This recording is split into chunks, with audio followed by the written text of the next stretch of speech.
اشاره هم بکنم به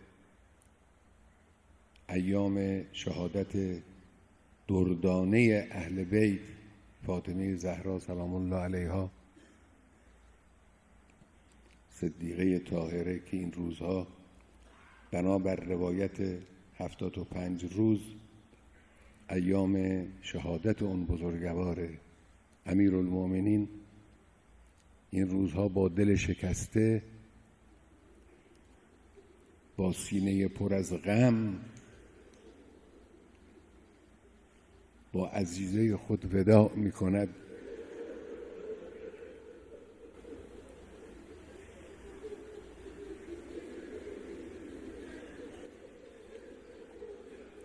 ودیعه گرانبهای پیغمبر رو به او بر می گرداند.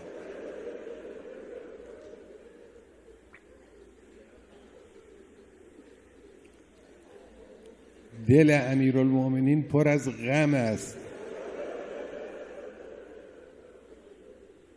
اما اراده او و همت او مطلقاً کاستی نگرفته است. این درس برای من و شما. گاهی دل از غم مالامال می شود. هست از این قبیل قضایا در زندگی انسان، چه زندگی فردی چه زندگی اجتماعی،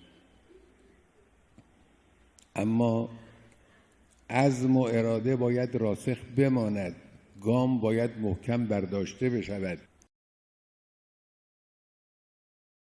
غم‌هایی هست که کوه‌ها رو میشکنه، انسان مؤمن رو نمیتوانه بشکنه. راه رو باید